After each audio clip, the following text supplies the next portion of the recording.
ಈಗ ಪ್ರತಿಯೊಬ್ಬ ನಟ ನಟಿಗೆ ಒಂದು ಒಂದು ಕನಸಿನ ಪಾತ್ರ ಅಂತಿರುತ್ತೆ. ಈ ಥರದ ಒಂದು ಪಾತ್ರ ನಾನು ಮಾಡಲೇಬೇಕು ಅಂತ. ಅಫ್ಕೋರ್ಸ್ ನೀವು ಹೇಳೋ ಪ್ರಕಾರ ನಿಮಗೆ ವೆರೈಟಿ ಪಾತ್ರಗಳು ಸಿಗ್ತಾ ಇದೆ, ನಿಮಗೆ ಸಿಕ್ಕಿದೆ. ಇಟ್ಸ್ ಟಚ್ ವುಡ್, ಅದು ಒಳ್ಳೆಯ ಇದು. ಅದರಲ್ಲೂ ಕೂಡ ಇನ್ಯಾವುದೋ ಒಂದು ಆಗಲೇ ಒಂದು ಹೇಳಿದ್ರಿ ಪದ್ಮಾವತಿ ಥರ ಪಾತ್ರ, ಇನ್ಯಾವ ಥರ ಪಾತ್ರ? ಇಲ್ಲ, ನನಗೆ ಅದ್ರ ಮೇಲೆ ತುಂಬಾ ಫೋಕಸ್ ಇದೆ, ಅದೇ ಜಾಸ್ತಿ ಪದ್ಮಾವತಿ ಅನ್ನೋದು. ಅದು ಬಿಟ್ಟು ಇನ್ನು ಹೇಳಬೇಕು ಅಂದರೆ ಎಲ್ಲ ರೀತಿ ಪಾತ್ರಗಳು ಮಾಡಬೇಕು ಅನ್ನೋದು ಇಷ್ಟ. ಬಟ್ ನನ್ನ ಕನಸು ಅನ್ನೋದು ಪದ್ಮಾವತಿ ಪಾತ್ರ. ಹಾಂ, ಬಟ್ ಅದು ಆ ಕನಸು ನನಸಾಗುತ್ತಾ? ಆಗತ್ತೆ ಅಂತ ಅನ್ಕೊಂಡಿದ್ದೀನಿ. ಅದು ಒಂದು ನಂಬಿಕೆ. ಯಾಕಂದ್ರೆ ಇದುವರೆಗೂ ಮಾಡಿರುವಂತ ಎಲ್ಲಾ ಮೂವಿಗಳಲ್ಲೂ ಬೇರೆ ಬೇರೆ ತರನೇ ಪಾತ್ರ ಸಿಕ್ಕಿದೆ ನನಗೆ. ಈಗ ಒಂದೇ ಪಾತ್ರ ಅಂತ ಯಾವುದು ಸಿಕ್ಕಿಲ್ಲ. ಅಷ್ಟು ಪಾತ್ರದಲ್ಲಿ ಜನಗಳು ಯಾವ ತರ ಪಾತ್ರದಲ್ಲಿ ನನ್ನನ್ನು ನೋಡೋದಕ್ಕೆ ಇಷ್ಟಪಡ್ತಾರೆ, ನಾನು ಹೆಂಗೆ ಇನ್ನು ನಿಲ್ತೀನಿ ಅನ್ನೋದು ಜನಗಳಿಗೆ ಬಿಡಬೇಕು, ನನ್ನ ಪಾತ್ರದ ಮೇಲೆ ಬಿಡಬೇಕು. ಈಗ ಆಕ್ಚುಲಿ ಕನ್ನಡದಲ್ಲಿ 4-5 ಫಿಲ್ಮ್ ರಿಲೀಸ್ ಆಗಿದೆಯಲ್ಲ ನಿಮ್ದು? ಹೌದು, ಒಂದು ಅದೇ 7 ಅನ್ಸುತ್ತೆ. GST ಸೀರೆ ಒಂದು 8 ಆಗಿರ್ಬೋದು. ಅದರಲ್ಲಿ ತುಂಬಾ ಹೆಚ್ಚು ಓಡಿರೋ ಸಿನಿಮಾ ಯಾವ್ದು ಇದೆಯಾ? ವಿಷ್ಣು ಸರ್ಕಲ್ ಅಂತ ಜಗ್ಗೇಶ್ ಮಗ ಗುರುರಾಜ್ ಜಗ್ಗೇಶ್ ಅವ್ರ ಜೊತೆ ಮಾಡಿದ್ದೆ. ಅದು ತುಂಬಾ ಚೆನ್ನಾಗಿ ಓಡ್ತು.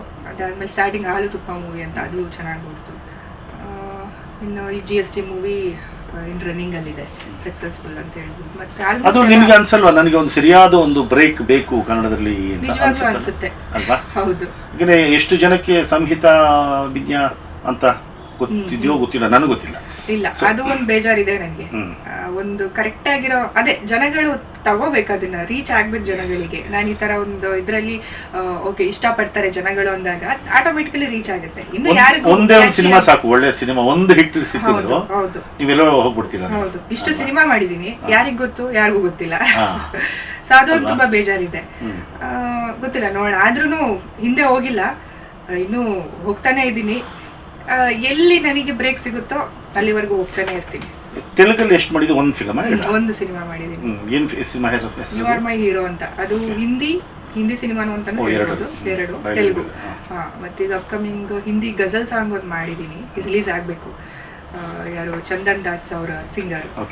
ಆಮೇಲೆ ಅಪ್ಕಮಿಂಗ್ ಮೂವಿ ಹಿಂದಿ ಕೂಡ ಒಪ್ಕೋತಾ ಇದ್ದೀನಿ. ಲಾಸ್ಟ್ ಟೈಮ್ ಕೂಡ ಐಫಾ ಹೋಗಿದ್ದೆ ನಾನು.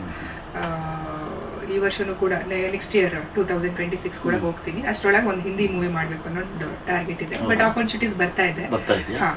ಮಲಯಾಳಂ ಕೂಡ ಬರ್ತಾ ಇದೆ. ಗೊತ್ತಿಲ್ಲ, ಎಲ್ಲ ಕಡೆ ಸ್ಪ್ರೆಡ್ ಆಗ್ತೀನಿ, ನೋಡೋಣ ಎಲ್ಲಿ ಕ್ಲಿಕ್ ಆಗುತ್ತೆ